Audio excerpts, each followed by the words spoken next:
Sejam todos muito bem-vindos a essa nossa Masterclass de hoje. Para quem não me conhece, eu sou aquele professor de Direito apaixonado por destrinchar teorias complexas e hoje a gente vai mergulhar de cabeça num dos sistemas mais densos e fascinantes do pensamento moderno, a filosofia do direito do Hegel. A nossa ideia nessa explicação é pegar esses conceitos filosóficos super profundos e transformar em algo palpável, mostrando como eles formam a base de toda a nossa estrutura jurídica. Vai ser incrível! E para a gente começar com tudo, olha só essa máxima famosíssima do Hegel. O que é racional é real e o que é real é racional. Forte, né? Mas para entender o peso absoluto dessa frase, a gente tem que voltar para o problema histórico monumental que o Hegel estava tentando resolver, que foram os impactos da Revolução Francesa. Pensem comigo, foi uma época que sim, quebrou as correntes do absolutismo, mas trouxe uma liberdade individual tão desregulada, tão sem freio, que o resultado foi um caos completo, com um terror e uma instabilidade social de dar medo. A grande encruzilhada do Hegel era exatamente essa. Como é que a gente garante a liberdade individual sem deixar a sociedade virar do avesso? Para guiar nossa análise de hoje, a gente vai usar como base o excelente material do curso de Filosofia do Direito, dos professores Eduardo Bittar e Guilherme Assis de Almeida. Ao longo dessa nossa apresentação, o foco vai ser estritamente em como Hegel usa a força da razão, não como uma ideia abstrata lá nas nuvens, mas como a ferramenta prática, o verdadeiro cimento para construir um sistema jurídico moderno, ético e, acima de tudo, extremamente estável. Passando rapidinho pelo nosso roteiro, a gente vai cobrir a ordem pós-revolução, depois razão e dialética, o espírito objetivo, o Estado e liberdade, a visão sobre crime e becaria e vamos fechar com a grande síntese hegeliana. Então vamos dar a largada na nossa primeira parte, a ordem pós-revolução e essa tensão absurda entre liberdade e caos. Aqui a gente tem um contraste que é literalmente um divisor de águas na filosofia. De um lado, Immanuel Kant, que era o auge do racionalismo iluminista, mas com uma visão muito focada no individualismo abstrato, uma razão mais estática, sabe? Onde a razão formal e os dados do mundo real andavam meio separados. Aí vem o Hegel e dá um passo monumental para superar esse modelo kantiano. Ele traz para a mesa a concretude histórica e o movimento dialético, ou seja, para o Hegel, a experiência real, que é o ser, e a razão, que é o dever ser, se misturam de um jeito inseparável na própria história da humanidade. É uma mudança de paradigma gigantesca. O que nos leva à nossa segunda sessão: razão, dialética e panlogismo.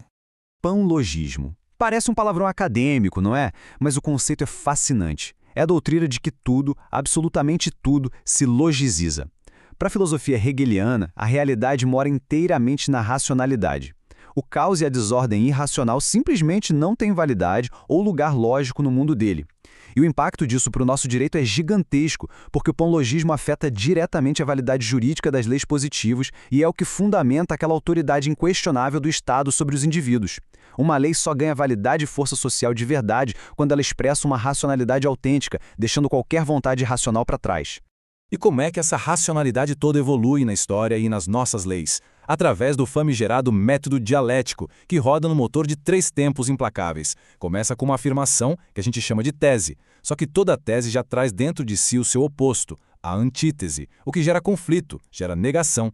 E é desse choque, dessa briga de ideias, que nasce a síntese, que é justamente a superação daquela contradição inicial. Então guardem isso, a história, as instituições e até a liberdade humana se movem sempre através desse conflito lógico e da sua superação constante. Avançando um pouco mais, entramos na nossa terceira parte, desmistificando o espírito objetivo. Para o Hegel, o espírito não é algo místico, tá? Ele tem estágios evolutivos de liberdade. Começa lá no espírito subjetivo, que é o indivíduo, a nossa consciência interna. Lá no outro extremo, ele atinge o ápice no espírito absoluto, que se manifesta na arte, na religião, na filosofia. Mas o pulo do gato para nós do direito está no meio do caminho, o espírito objetivo. É exatamente aqui, nesse estágio intermediário, que habitam o direito, a moralidade e os costumes. O direito é a liberdade no seu grau máximo projetada para fora, regulando o convívio humano no mundo real.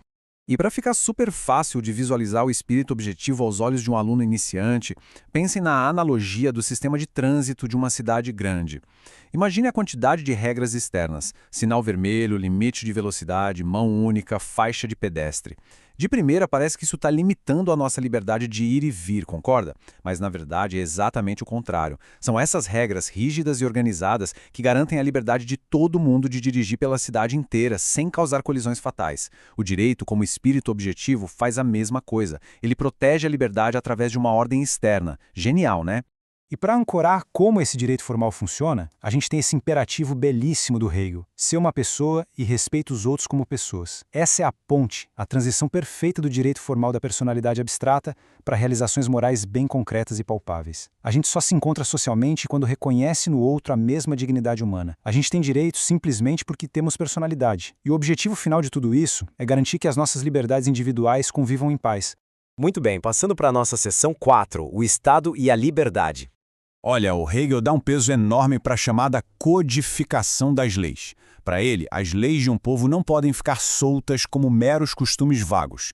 A codificação é a reunião sistemática, racional e precisa do direito positivo. É um momento mágico em que o direito desce da nuvem dos ideais invisíveis e vira a liberdade concreta que todo mundo conhece e que pode ser aplicada.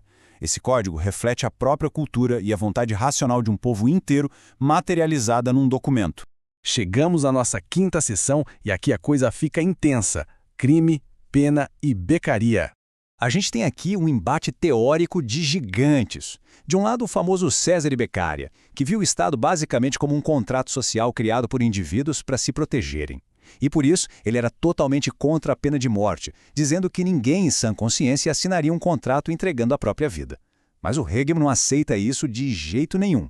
Ele diz que o Estado não é um mero contratinho burguês. O Estado é uma realidade ética absolutamente superior que exige e absorve as vontades individuais.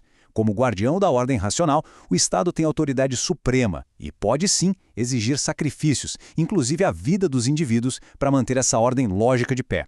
É uma visão muito forte e bem diferente.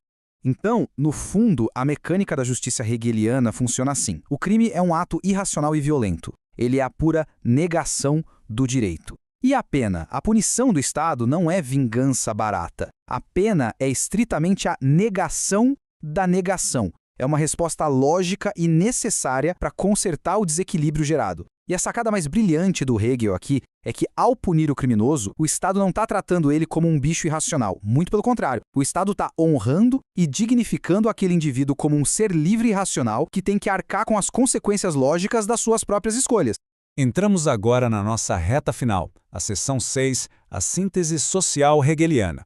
A grande conclusão dessa arquitetura mental absurda do Hegel é que a gente vive uma superação dialética da tensão entre as nossas vontades individuais e a universalidade estatal. O Estado atua como o grande e supremo mediador ético. Ele pega toda aquela multiplicidade caótica de desejos, paixões e caprichos individuais que trouxeram instabilidade lá no pós-Revolução Francesa e absorve tudo isso para garantir uma ordem universal racional que é superior a nós mesmos. Para o Hegel, a verdadeira liberdade individual só existe de fato quando a gente está sob a proteção mediadora dessas asas racionais e institucionais do Estado. Fora disso, a gente é só caos. E para a gente fechar a nossa apresentação de hoje, eu quero deixar essa provocação para vocês pensarem. Se a gente olhar para o nosso Estado moderno hoje, com todas essas crises e interesses particulares brigando o tempo todo, será que ele ainda atua como esse grande mediador racional supremo que protege as nossas liberdades? Ou será que ele perdeu completamente o seu espírito hegeliano nas engrenagens confusas do nosso século? Fica aí a reflexão. Foi um prazer enorme destrinchar esse material com vocês hoje. Continuem questionando, continuem estudando e a gente se vê na nossa próxima análise.